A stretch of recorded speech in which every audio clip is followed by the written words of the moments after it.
Hey folks, welcome back to the podcast. This is episode 2 of the spring season of 2021. First of all, I want to thank the lovely humans who have been jumping in to support this podcast. Folks who are pitching in to support accessibility through transcriptions, and beyond that, of course, to support me and my work doing these podcasts. I really appreciate it. You can support me through Buy Me a Coffee. You can support me through the direct PayPal link, or you can support me if you're in Canada through e-transfer to help make sure that the podcast gets out to everybody and is accessible across the board through providing transcriptions of every single episode.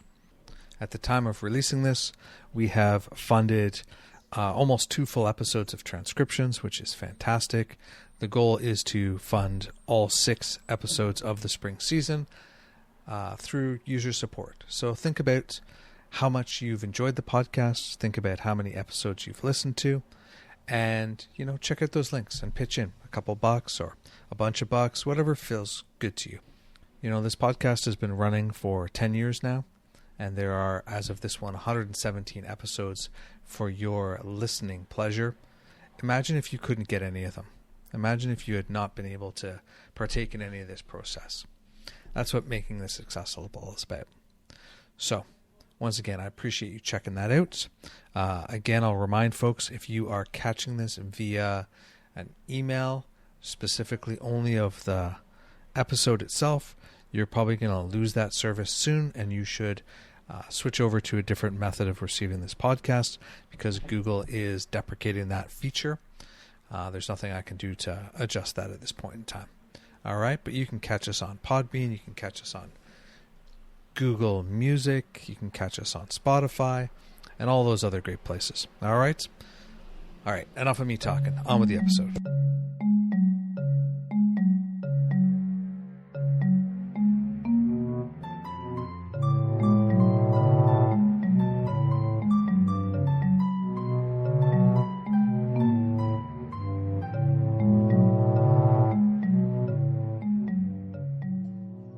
Hey folks, welcome to another episode of the Hermit's Lamp podcast. I am here with Jason Miller. Jason's been on the show a number of times before, including being a guest spot with the Stacking Skulls crew. And, I really wanted to talk to them this time because I've been thinking a lot about the ways in which people and the way in which they define themselves are important. And that where those definitions or those ideas are out of sync, that causes a lot of problems. Not that there's anything wrong with being on one section or another of the spectrum of magic or religion or other kinds of things, but misunderstanding where you are and what you're going about, I think, is something really fascinating, and I think it's really missing from a broader conversation in spiritual and magical and occult communities. So I thought Jason and I would talk about that today. But I guess let's start with, for those who don't know you, Jason, who are you? What are you up to these days? What do you do? Oh, well, these days I teach courses in magic and I write books. I just finished my 6th book. It's going to be called Consorting with Spirits, and it will be put out by Wiser some point in the future. I don't know. I literally just turned the manuscript in a couple weeks ago. But I teach the Sorcery of Hecate course, the Strategic Sorcery course, and an avid flaneur of occult social circles, and that's that. Yeah. So I guess the thing that got me started, the thing that made me want to talk to you about this specifically, because I'd already actually been looking around for somebody to have this conversation with, or deciding if I was going to write something and record it myself or whatever for a little while.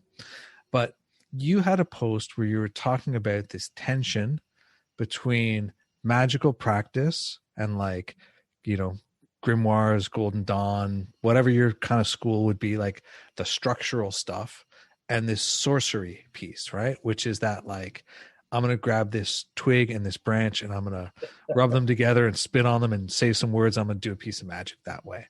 Yeah. And how there's this like tension, that you talked about between those two pieces, and how the reality is that both are wonderful and both have their place, but that there's an apparent dichotomy between those,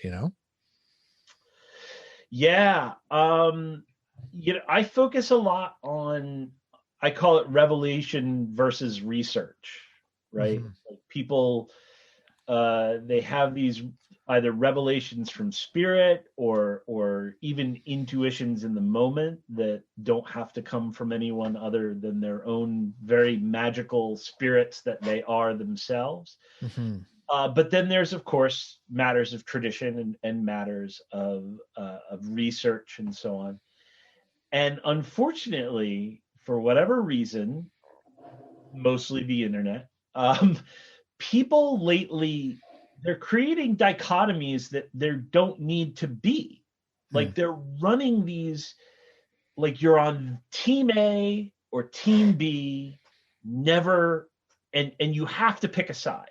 Like you have to be on one side or the other, to the point that if you're talking about something in the middle, people literally don't understand what you're saying. Like they don't, like they'll think you're on team B when you're really on team C, it's totally outside of the box. And so this thing with tradition versus intuition, or research versus revelation, the dreaded, UPG that people talk about with distinct. And UPG being unverified personal gnosis, a very snide and usually condescending way to talk about people having spirits teach them things. And so it all just falls apart if in practice, right?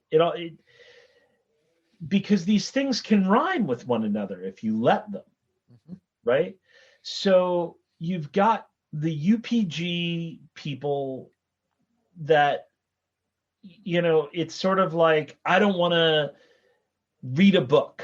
And this was an issue recently where like a group was said, hey, let's read a book. And people were objecting to the idea because they like what the spirits teach them is what matters, and nothing anyone could ever write in a book or say in the past should matter, just what the spirits say. And then on the other hand, you've got people that hold something up as inviolate, as a primary source. It is old. It is in the Ars Goetia, Andrew. It's in there. It's in the Lesser Key of Solomon. Never mind that was copied word for word from Pseudo-Monarcha Daemonorum, which was copied pretty much word from Livre de Spirits, which, has its own. And so it's real authorities all the way down, right? Right. Yeah. And the thing is, everything is UPG when it first hits the scene. You know what I mean? So, but this is not new either. I mean, they have these fights in Tibet, for instance, where the Nyingmapa like terma, which means a mind revelation or a mind treasure, right? Or sometimes a literal found buried thing, but they like terma because it's new. There's no telephone game down the centuries to get it all screwed up. It's from Padmasambhava's spirit mouth to the Lama's ears to you. And so boom, boom, boom, you're set. Whereas the Gelugpa like to know that it was in Sanskrit first. Like if it wasn't in Sanskrit, if it only exists in Tibetan, then it's probably garbage because, so we have these kinds of things play out for us, and it's just sort of like it needn't be like that. Like you should engage research, and you should engage tradition. But if those, any real engagement of research and tradition should open the ways for living spirit to reveal itself. Sure. And have a little room in there. you know? Well, and I think it's interesting for me because I spent a long time, back in my earlier days doing super structured ceremonial stuff, right? Like, every step, every breath, every bit of it was like, we're working this planet tonight. We're doing everything, right? Right. That's it. Every level, right? As much as I could possibly muster. And they were the most intricately conceived ceremonies, and they were wonderful, and they did lots of things. And from a magical point of view these days, I don't do any of that stuff anymore. I couldn't tell you the last time I did a banishing ritual, Yeah. I'm just like, I'm like me and my peeps were enough. I don't need to worry about anybody else anymore. Right. I'm like, I'm going to summon, like a goetic spirit and ask it to do some things. I'm like, I'm not worried. Me and the spirits that I spend time with regularly will make them leave if they're a behavioral problem, but we're not going to start with this formal, like, calling in the guard and so on. Right. And certainly there was a time where I would have found that inconceivable. Right. But I also think that I think that somewhere in this process, the other piece that I struggle with, right, which you bring up, the Tibetans, reminds me of my Lakumi Orisha tradition, right, where there are variants between lineages, and do you follow closer to Ifa or follow to the Alochas, and like there's debates that happen and so on. But ultimately, for me, that process is one of clear and inherited structure, and for me, because I practice within that structure, then that makes 100% sense, right? Right. And I think that this is where we get into distinctions between, are you just doing sorceress magic? Are you doing, are you a magician, or are you being religious, right? Which is another, I think, important distinction about these, and not just in regards to my practice, which is obviously explicitly religious, but also in relationship to what are you doing? Are you religious about astrology, right? Is astrology your faith? Do you believe in your heart of hearts that the movement of the stars impacts and shapes this, and that if you connect with it and commune with it, right, in my mind, worship it in a way that you can reveal and understand all these things? There's nothing wrong with that, right? Like, to me, none of this is criticism of any of these ways of working. But I think that it's really interesting to sort of think about those things, because I gave up astrology about 2-3 years ago, really 2 years ago, maybe. I was like, I'm done with astrology. I'm not going to look at it. I'm not going to pay attention to it. People talk about it to me, I'm going to be like, I'm not interested.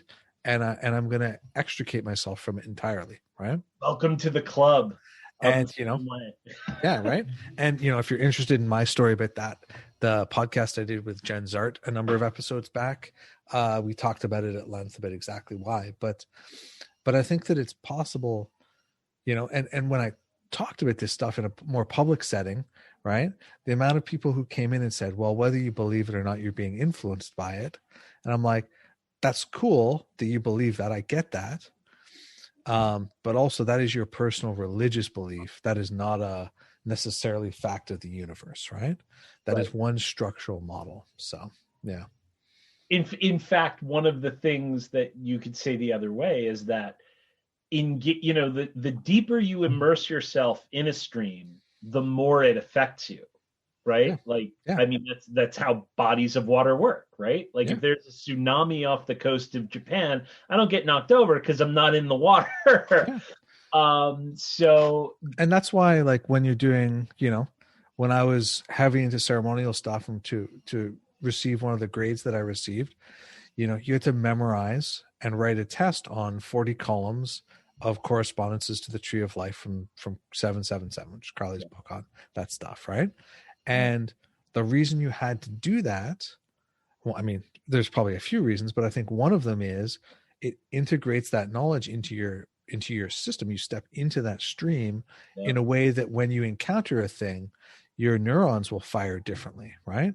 Or your intuition will fire differently, right? But then you get older and you ask yourself, do I want my neurons to fire in this way?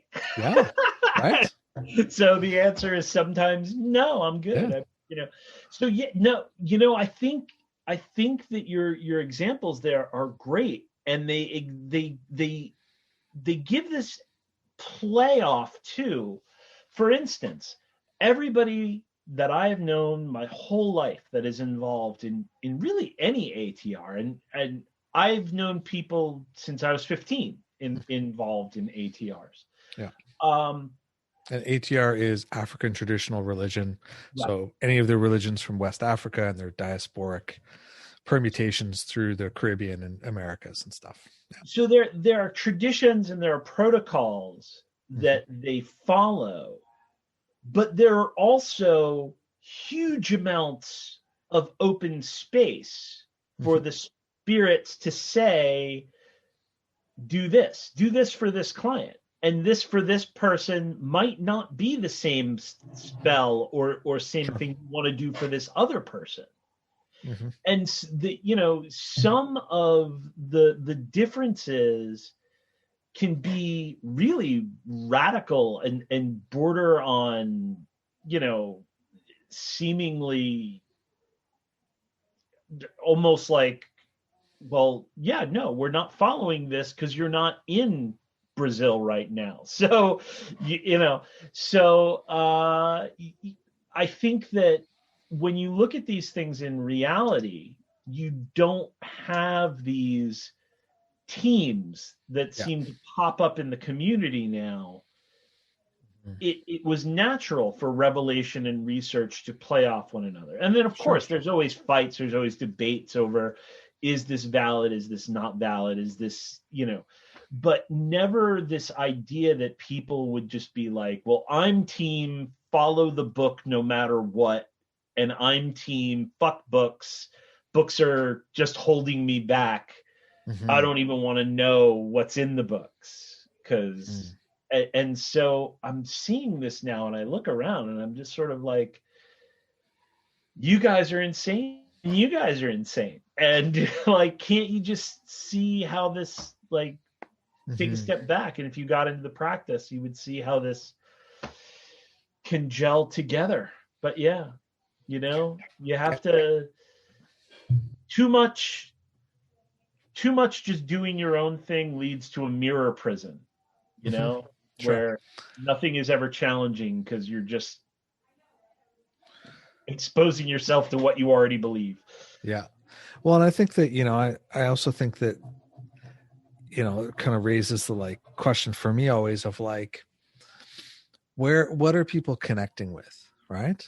And so when we're going to talk about, if we're going to slide into talking about personal revelation, right? I think that personal revelation is interesting.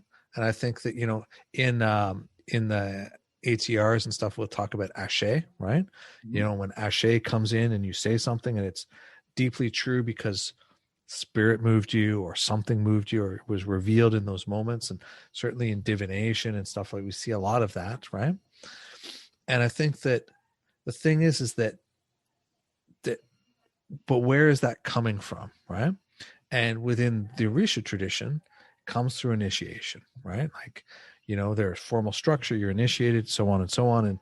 And it not only grants you the license to do certain things, but it grants you access to more of that becomes more shaped and trained by the elders who guide you as well, right? And as part of this series of podcast releases, I'm going to be talking to my elder about some of this stuff as well, which will hopefully be an interesting perspective as well, right?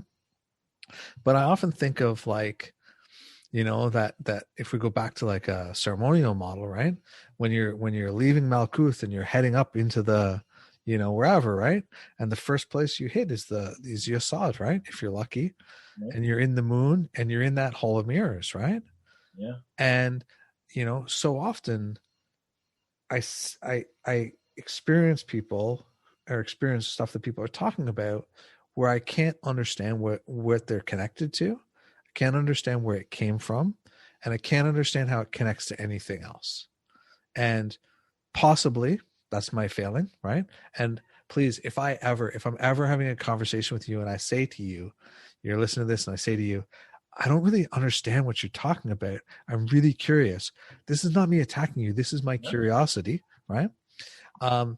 And I don't need to know everything or be right about everything. But when I see that none of those things connect, then I'm like, well, what I'm left with is assuming that you're in that hall of mirrors, right? Yeah. You're in that space where you're, where the lower astral and your unconscious and your mind and your ego and stuff all dance around, and it's more like your dreamscape than it is something else, right? Yeah. And that's where discernment comes in. And of course, in most of the Western magical tradition, we don't have the established elders and initiations in place that exist in the Eastern traditions and in the ATRs. And even then, some of those have only existed for, 100 years, 175 years, not thousands of years. Sure. In their current forms. But there's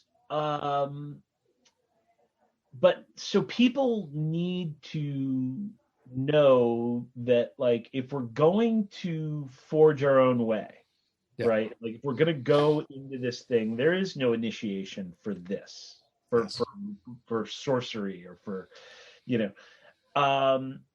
they need to have some kind of discernment in place, something there to deepen the experience and to analyze the experience. And that's, I think, one of the big things that's lacking.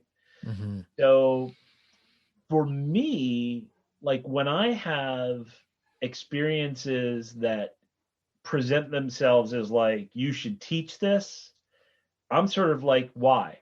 Why? How? What does it relate to? Exactly what you said. How does this relate to the past?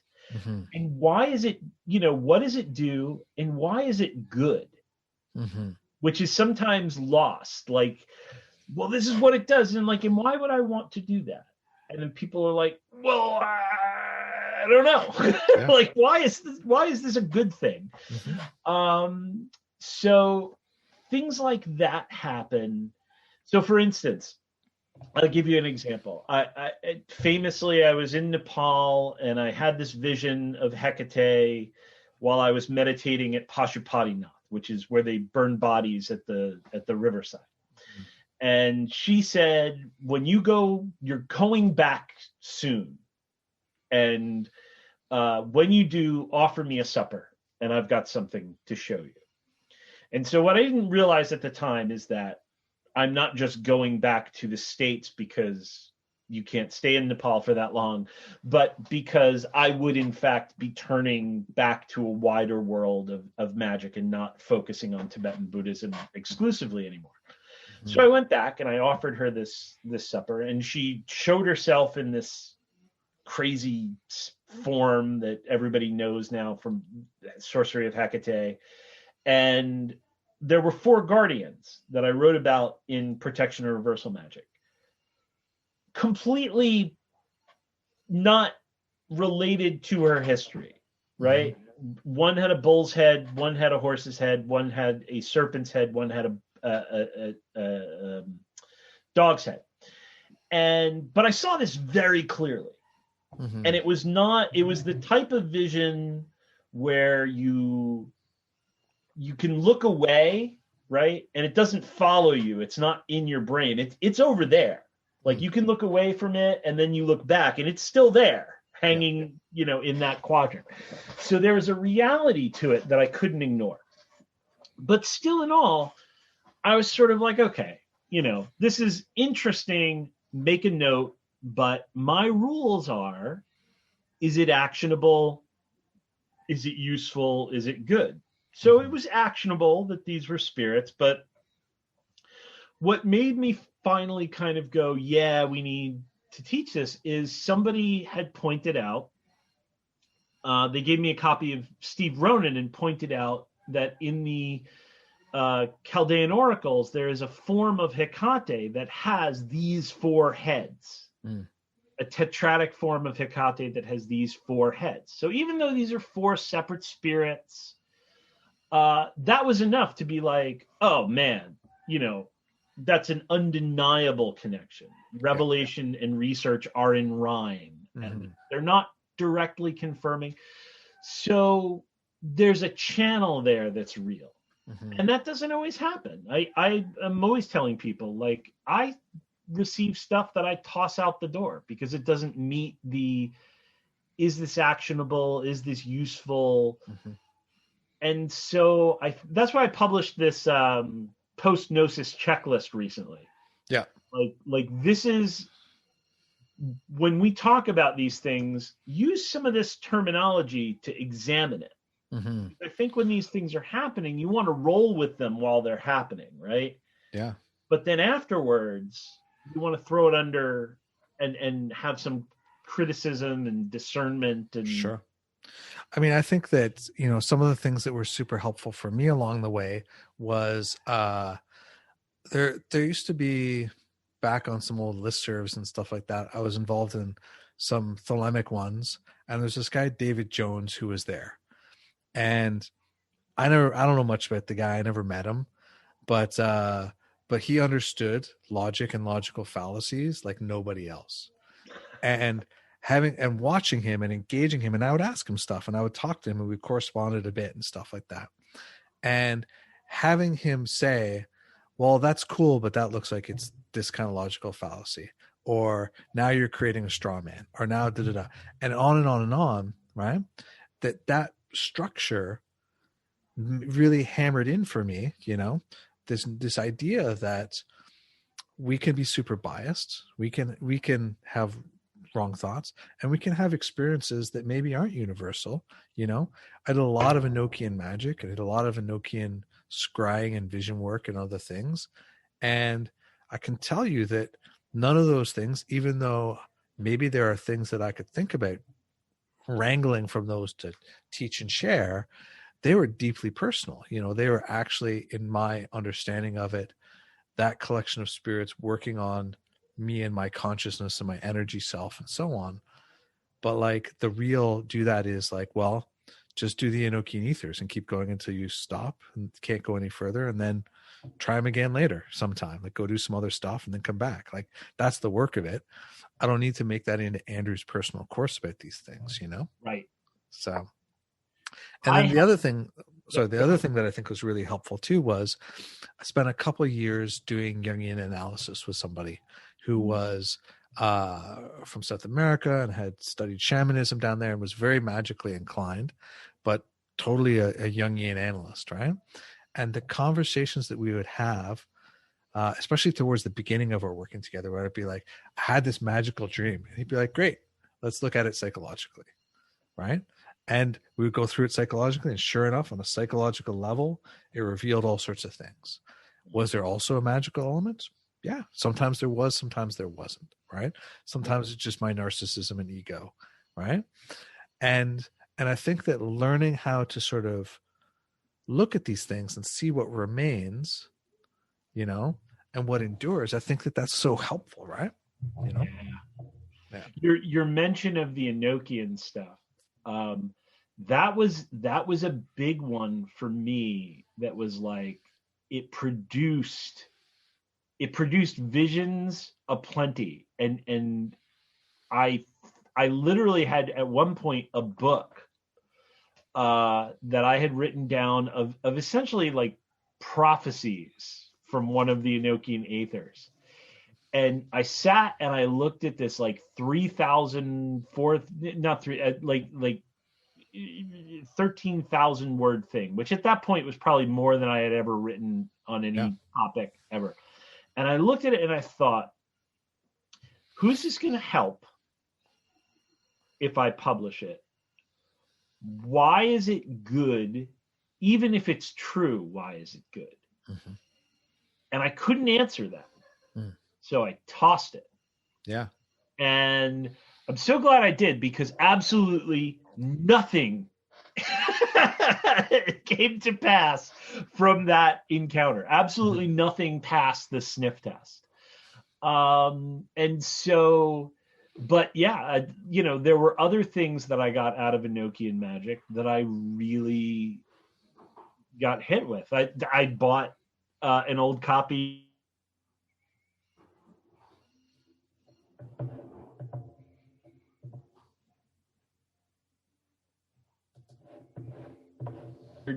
a truly mystical heart experience. Sorry, you broke up for a second there. What's that? You broke up for a second there. The last thing I heard from you was you bought a copy.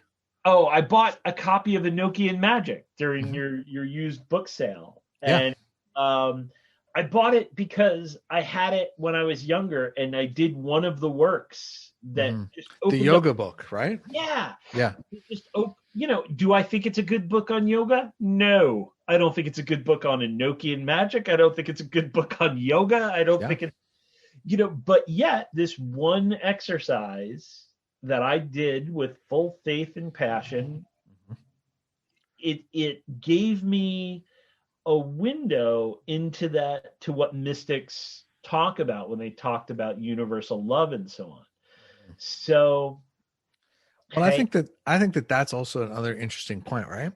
So for me, the other thing that I've noticed that's sort of part of this constellation that we started this conversation on is seeing people who are like, I'm a magician, I'm a witch and I work my magic. I do, and lots of people are talking with this kind of language, and that's great. Like, there's no problem with that. Everybody gets to call themselves whatever you would like. It's no problem. But the thing that I would see is what you're doing when I say, well, okay, so let's talk about this. We're doing a reading. You have this problem. You want to talk about a magical solution. Let's talk about what your magic looks like. And their magic looks like, well, I go and I find the tree and I sit there and I like meditate with the tree and I connect with it and I dissolve into the tree. And then maybe I talk about what's going on for me. And then I come back and I'm like, all right.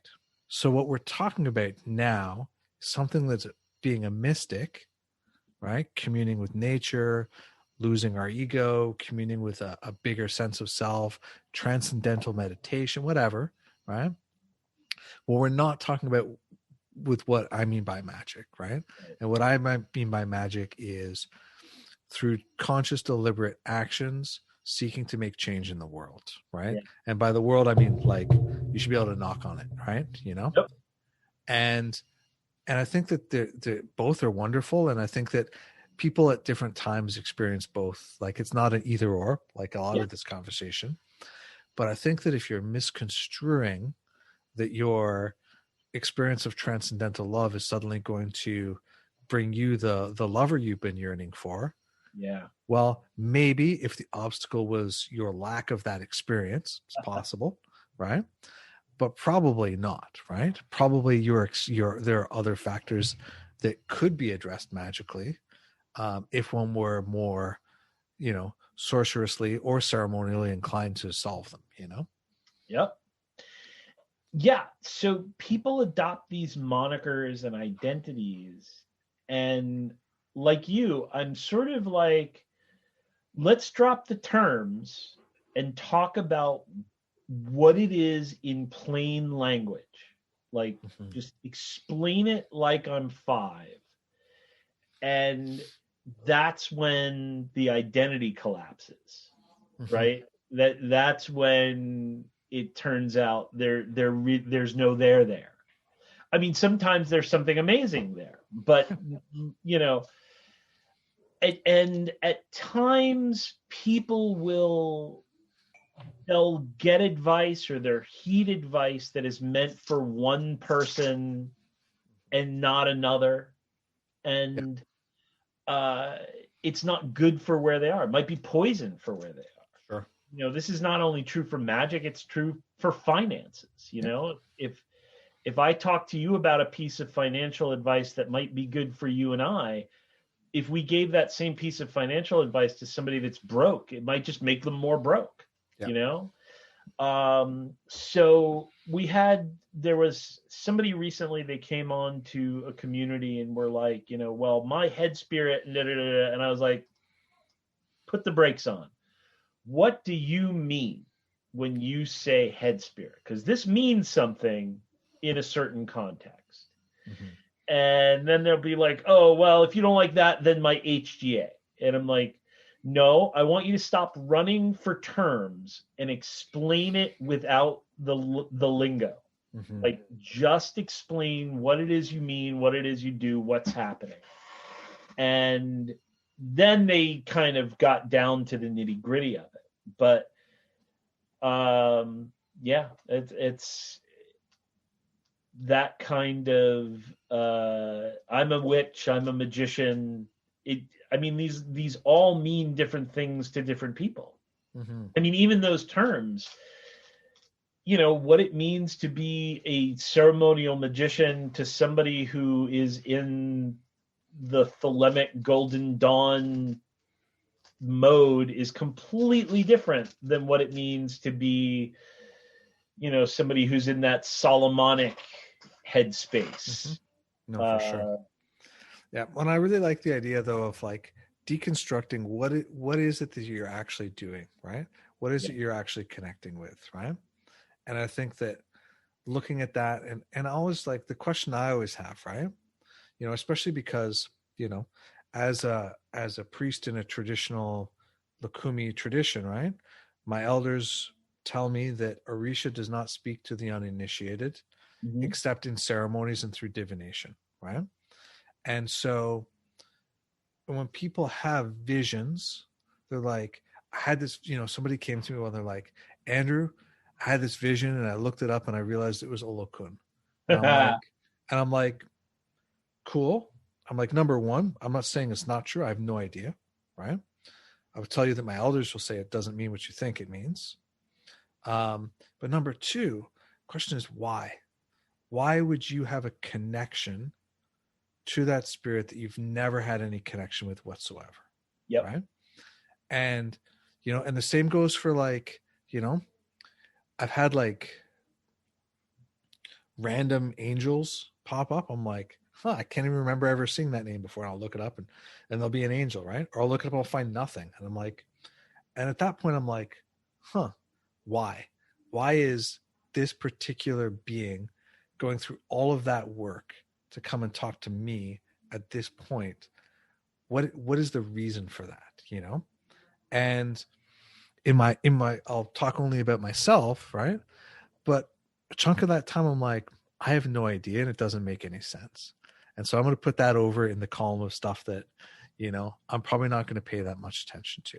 Yep. If it persists and it gets deeper and then suddenly I have something that shows up like your Hecate vision with the 4 things and you find some verification, then I'll pay more attention to it. But I'm always like, that's cool. Time will tell what that means, right? Hey folks, I just want to jump in here for a second and remind people that the Hermit's Lamp is also a store.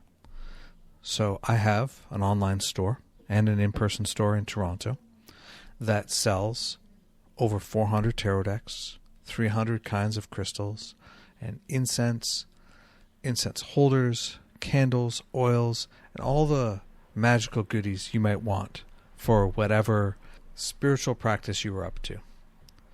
I think we have great prices on stuff.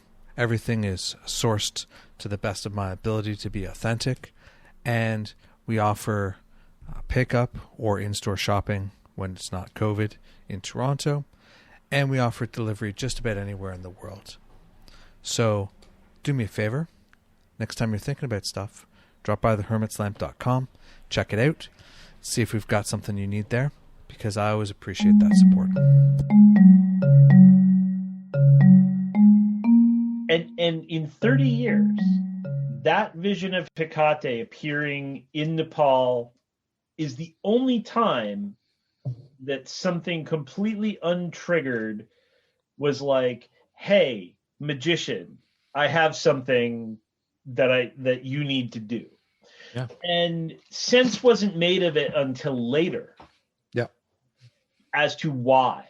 Mm-hmm. And then there got to be, you know, I understood why later, why me later. But that is literally the only time that has ever occurred. Mm-hmm. There are times where I wonder, you know, it's kind of like, I don't know, it's kind of like people who look alike or personality types, right? Somebody can have let's say somebody has a dream of a voluptuous, naked, red-skinned goddess, right? Who is doing all this sexy stuff. Lucky them. Lucky them, right? So then they wake up and then they call their friend or they look online. Well, you've got like, okay, did they call their thelemic friend? Because if so, then their thelemic friend is going to tell them that Babylon has appeared to them. And now they're interpreting everything through that lens of Babylon. Why does Babylon want me? But if they called up their Buddhist friend would be like, that sounds like Carúcula. So now they're like, Carúcula, why? Who is Carúcula? Why does she come for me? And if they call up their Umbanda friend, the Umbanda friend is going to be like, sounds like a Pombagira kind of experience. And they'll be like, so I need to go to Brazil.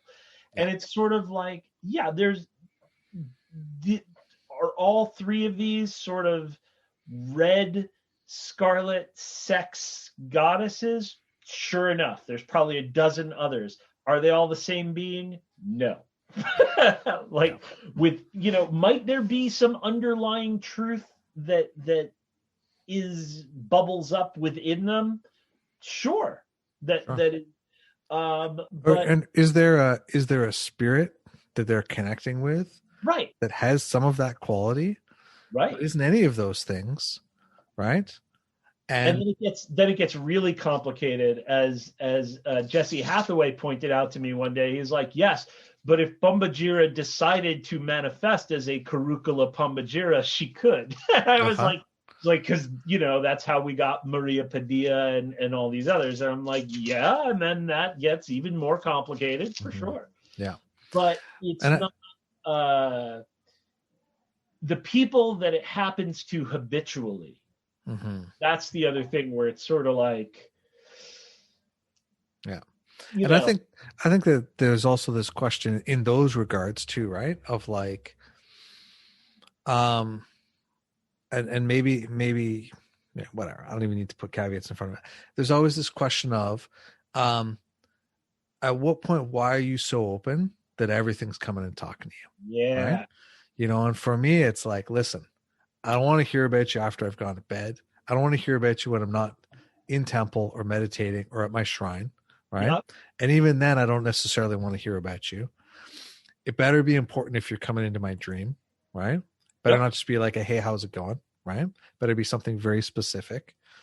And why? Why all these other things, right? And because I also think that there's this element which, whether it's because of people's energetic states, or maybe their practice of not having boundaries as much energetically. Like, I remember like me and a friend of mine just working on like, all right, let's see how we can strengthen our auras and see where we can feel them and what we can do. And we started playing with this idea of like, how hard can you make your aura be to keep stuff away from you, right? And and I think that there are a lot of things about this, but why be open? Why welcome it? Why always be looking? Why always be curious? What's motivating you there? And what is perhaps most importantly, the unconscious motivation there, right? That is that kind of discernment that you and your friend had it's yet another one of these things where people are running to one pillar or another. So you've got people that are in the, I must be open, all the spirits love me. Mm-hmm. The spirits are always wonderful. The spirits never lie. You shouldn't even question what they tell you. And then you've got the other lane, which is, I must banish the moment I wake up. I must banish everything bad with pentagrams, and I must banish everything good with hexagrams, and I must banish and so you've got this kind of like, there are different modes. Like there's a regular mode of like, you want to be a person who holds spiritual authority, can control to some degree access to yourself, but still be open. Yeah. And then there are levels where like shit's going down, so now the armor's on, Yeah. I always call it, people that are obsessed with Banishing, I always call it, I said, you've got the Excalibur problem. Like Right. the 1984 movie Excalibur, where they wear their heavy armor for dinner and sex and everything else. And I'm like, at some point that's getting in the way. Well, the thing I remember, we were discussing Banishings and we were discussing John Dee and Edward Kelly and their Enochian work. And those guys didn't do Banishings. Nope. Right? They prayed, right? They prayed a bunch. And I remember, I can't remember which of the people I was hanging out with, or maybe it was me, somebody in the group said, well, wait a second. So if we're doing the LBRP, Lesser Banishing Ritual of the Pentagram, for people who don't know, it's a common practice. And we're using the archangels to enforce our circle.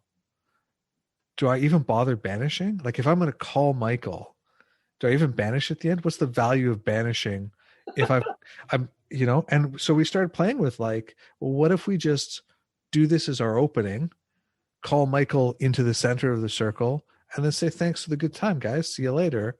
What happens then, right? Why are we doing these things, right? And what has power over what, And I think it becomes interesting at that point to sort of see those things, right? And it's kind of like, like I had a conversation with a client a little while ago where I was like, I really feel like you should talk to this demon. I think this demon's going to sort you out. And they're like, cool, where can I go read some stuff about what you're telling me to do with this demon? And I'm like, I couldn't tell you, probably nowhere, right?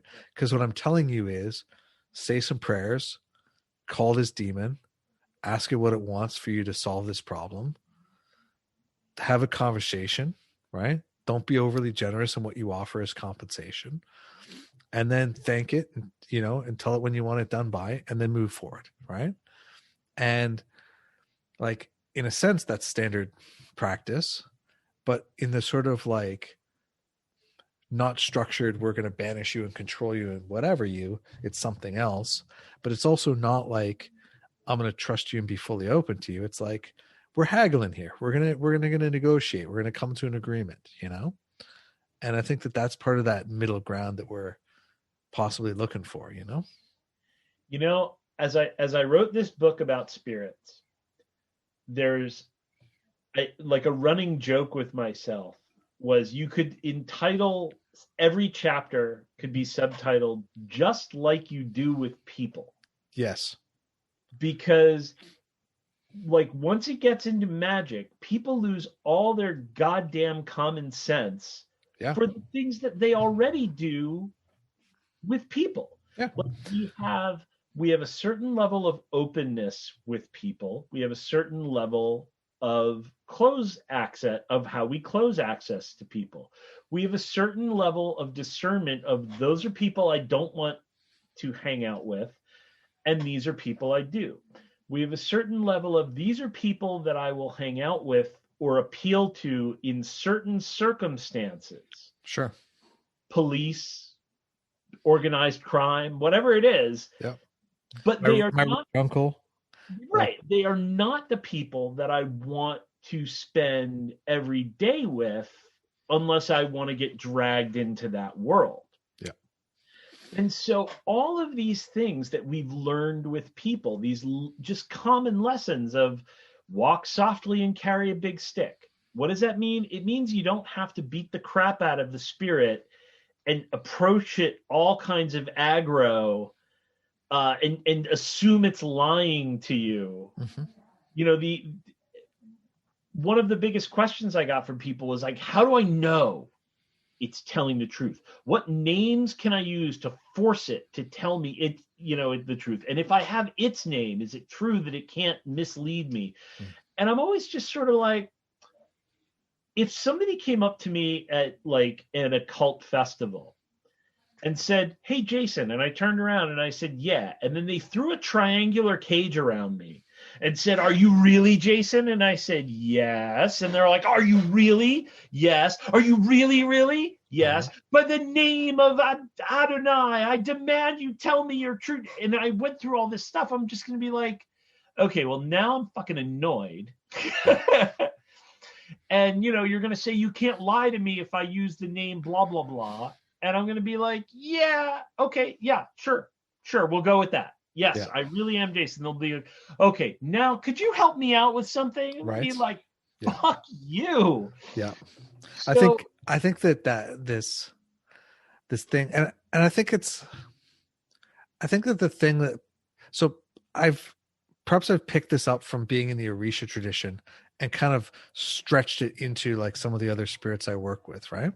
Because people are always like, well, which Orisha do I talk to if I want money? Which Orisha do I talk to if I want love, right? Who's the Orisha who's responsible for love, right? And of course, inevitably Oshun's name comes up in that conversation. But the truth is, from a traditional point of view, whatever Orisha is willing to help you with the problem is the one who's going to help you with that problem. And while they may have tendencies and this and that and whatever, I will tell you that Oshun shows up to help me with all sorts of things that don't fall in the purview of their normal thing, right? And some of the Orishas who are like maybe more associated with this or that or whatever, they're not the ones jumping in and be like, yeah, I got this. They're like, no. The Oshun's got it, or Lego's got it, or, I'll help you with this other thing. And that comes from that relationship, right? Like, who's going to help you move, right? You probably don't, most people don't have professional movers in their network, right? Yep. But they got friends who probably help them move, right? Yep. It's like that, That's it. The relationship is much more important than what column they're in. Yeah. And I think the other place where this sort of real world example versus like magical whatever gets really kind of wonky, right? Mm-hmm. Is when it comes to like doing magic, or specifically for me, I had a lot of conversations around when I started doing magic for people for money, right? Mm-hmm. And I'm like, what's the boundaries of that? What are the moral implications? What are whatever? And one of my teachers basically goes, it's really simple, Andrew. Would you do that for this person in the real world in exchange for money? Then great. There's no problem, right? Like Andrew, that you're not a person who's going to take money from somebody and then take a baseball bat and go beat somebody. That's not your thing. So don't do it. Don't do it magically. You might, between close friends, have a conversation with those two people about their relationship. But between random strangers, you're not going to try and make somebody come and be with somebody else. Yep. Although you might choose to introduce them or play wing person or something. But once you take it out of magic and put it into real world and say, oh, what am I actually trying to accomplish here? It becomes really clear, right? It becomes really obvious in a way that gets obfuscated by the language, And isn't it funny? It's obvious, but it also becomes a scary insight into people when they are willing to. I mean, I'll never forget the person that called me up for a consult, and they're up for a big promotion at work, and there were two other people up for the same promotion. And I'm thinking, okay, so now he wants to know how to shine, right? He wants to know how to get this position, how to win over the others, which is fine. Personal interest, sure. No, the what they wanted was how to take out the other two people. Mm-hmm. And I was like, I can't help you. That's not at all how I would even approach this situation. And but it gives you, I came into this all the time. I remember one person, they wanted to have the glyph of like from financial sorcery for dominating relations. They were like, I want to get this tattooed on my throat so that everyone I talk to is dominating. I was like, wow, what a shithole way to go through life. Right. Not to be judgy, but Jesus, is that really what you want? But it's clear it is what some people want. So it's funny how, I'm sure you've seen it, communities, and they get all like, they start talking about cursing like it's just nothing. Yeah. when in reality, anyone that's really laid a curse or two, it's not nothing. I mean, I've got curses I wish that I didn't do. And people that, decades down the line suffer, that I can look back and I'm like, yeah, this is the part that their life went wrong. And oh yeah, that was right at the time that I interjected. And so, yeah. Yeah. So language matters. Definitions matter. Get yourself some training in logic, cognitive biases, and some of the lovely stuff that's going on with like neuro stuff these days, brain learning, and the ways in which our brains actually function. And yeah. And if you have, go ahead. And learn and explain everything to somebody who doesn't know the lingo. I'm a firm believer. Find people to explain your practice to that don't know any of the lingo or buzzwords. Yep. And if you can't, there's a good chance you don't know what you're talking about. Yeah. Yeah, I think it's a really good point. Well, thanks for making time for me today, Jason. Thanks for having me. Anytime. I can't wait to get up there.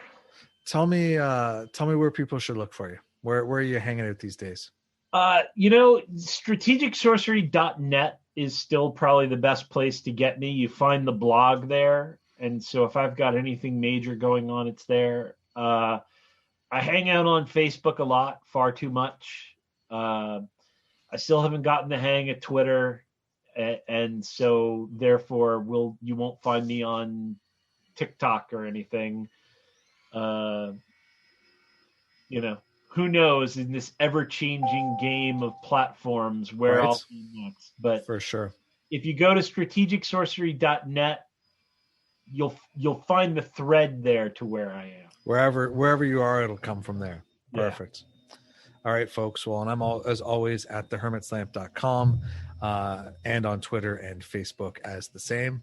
Come hang out. Let us know what you think. Check out what's going on. Thanks for listening. All right, folks.